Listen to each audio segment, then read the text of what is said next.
Number 3. I'm a 22-year-old girl. I was looking on Craigslist to buy a couch for my new apartment a month ago. I found something I thought seemed like a good deal. From the pictures, the couch seemed to be in great shape. The seller wanted to be contacted by email. His email was mexicanpoppy666@hotmail.com. I felt that email was a bit off-putting, but I still went ahead and emailed the man my offer. He responded within 5 minutes, accepting the offer and asking for my address. I honestly felt uncomfortable with his asking.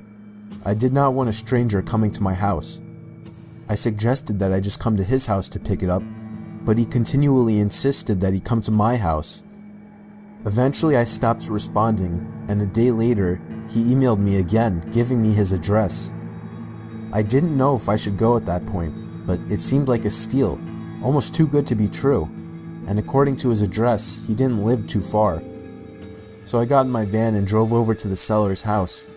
I immediately noticed that the house was a bit smaller than all the other houses on the block. When I rang the bell, a middle-aged man wearing a baseball cap answered the door. He gave me a huge smile and invited me in. I was immediately feeling uneasy. He led me into his living room, and I saw the couch. Immediately, I saw scuff marks and small tears in the couch. It was not at all in the shape that it appeared in the ad. I commented on this, and he just smiled and offered to lower the price. I told him I'm not interested, and here's where things started getting creepy. As I was making my way out of the house, he put his hand on my shoulder and offered to give it to me for free if I was willing to, quote-unquote, give something to him. I let out a disgusted gasp and got back into my car. I didn't even look up out the window. I just drove away from there quickly. But it doesn't end there. That same night, I was laying in my bed watching TV when I thought I heard somebody stomping up the steps of my porch. I muted the TV and was able to clearly hear the sound of somebody fiddling with my front doorknob. I jumped out of my bed and tiptoed over to the front door to look through the peephole, but whoever it was already gone. And then, I thought I could hear the sound of the gate to the backyard opening and closing. That was when I grabbed the phone and dialed 911. Soon after, I heard the sound of somebody fiddling with the doorknob to the back door of the apartment. I yelled to whoever it was that the police were on their way, and after that, I heard the sound of the gate opening and closing again. They were gone. This was a month ago and nothing has happened since, but I still can't sleep at night. I'm 99% sure it was the man that was selling the couch. He must have followed me home. There was no way it was just a coincidence. I don't plan on using Craigslist anymore, and I'm still trying to find a new apartment. Number 2. I was looking for a car to buy for my son for his 18th birthday. I was searching all the typical car websites, cars.com, eBay Motors. They were all overpriced as expected. Craigslist was the only place to find an actual deal. About a week into my search, I found an 03 Toyota Camry. It had 67,000 miles, no accidents, no damage, and good condition for only $3,500. This seemed like a steal for such a reliable car with such low mileage. The seller lived about 10 miles from me, which was a reasonable drive when looking for a car. I gave him a call to set up a time to come check it out. The man sounded normal on the phone. He assured me that there were absolutely no problems with the car. He introduced himself as Bob. I brought along $3,500 in cash, even though I planned on wiggling down the price as much as possible. I pulled up the dirt road to Bob's property about 15 minutes early. It was a tiny little house with a decent-sized property, only because it was a bit far from the nearest neighbors. The garage was open, so I walked over to see if anybody was inside, but except for an unusual amount of car parts, it was empty. The car was nowhere in sight. The only car on the property was an old pickup truck. I went over to the front door to check the house numbers. It was the right address. The doorbell button was missing, so I knocked on the front door. I knocked for exactly 5 minutes before deciding to give the man a call. So I dialed his number and I heard the sound of a cell phone ringing from inside the house. I was extremely confused at this point. Now I knew I had the right house. I didn't understand why, if he was home, why he wasn't answering. I decided I had to take a peek through one of the windows to see if anybody was inside. Peering through the glass, I couldn't really see much as it was pretty dark inside the house.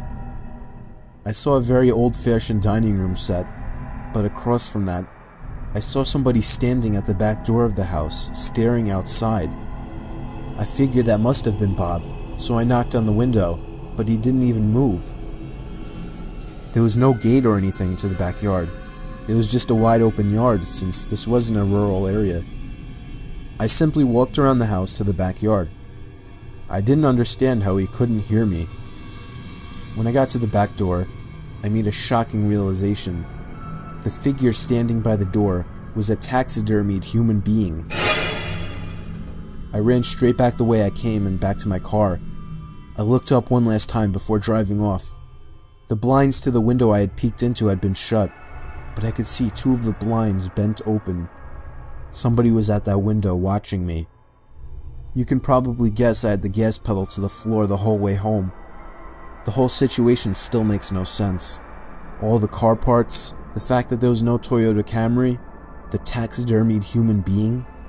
The fact that there was no car there leads me to believe that whoever that man wasn't planning on selling me anything. And that also leads to the disturbing thought that I was very close to becoming a lifeless statue staring out that man's back door. Number 1. I was looking to buy the iPhone 5 about a year ago. I found a guy on Craigslist who was selling his for $200. He claimed it was in mint condition and that he wanted to upgrade to the 5C.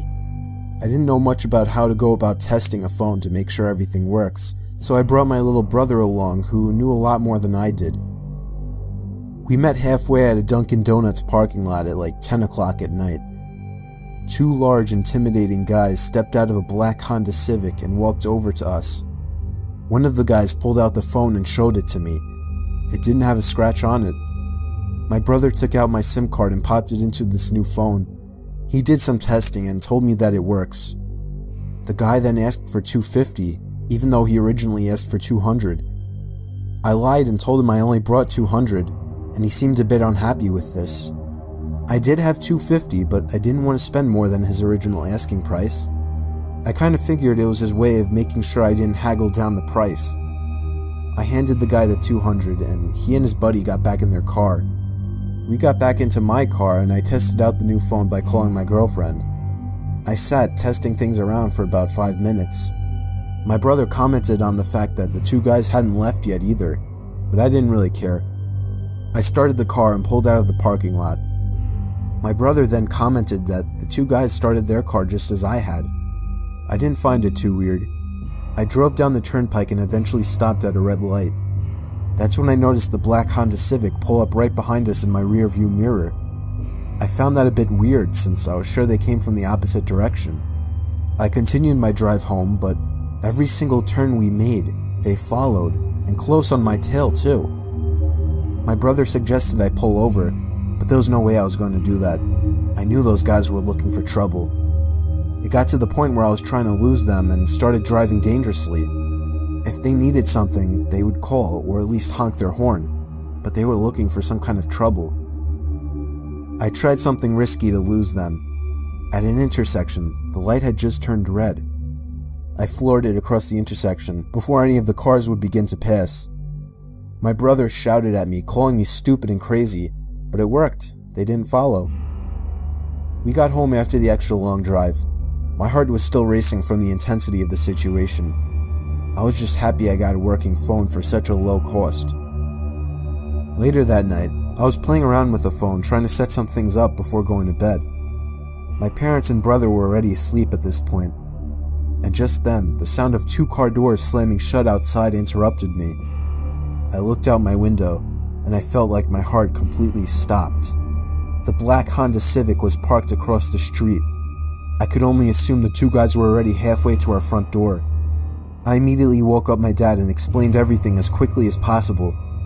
He got up, grabbed a baseball bat, and crouched behind the front door. A loud knock came at the front door. My dad screamed at them to go away. One of the guys on the other side of the door claimed to have a gun, and said that he would shoot the lock off of the door if he didn't open up. My dad told me to call Joe, our friend who lives 2 doors down who happens to be a police officer. I called Joe and he said he would be right over and to stay hidden. Here's the part that still scares me to this day. There was the sound of a silenced shot of a pistol. I peeked over and saw a bullet hole in the door, inches away from my dad's head. My dad ran away from the door and we all listened. We heard Joe outside yelling at them to drop their weapons. My dad went outside to help when they lowered their guns. Joe arrested the 2 assholes. I have to say, this was the scariest day of my life, but it was also the best I had ever felt in my entire life.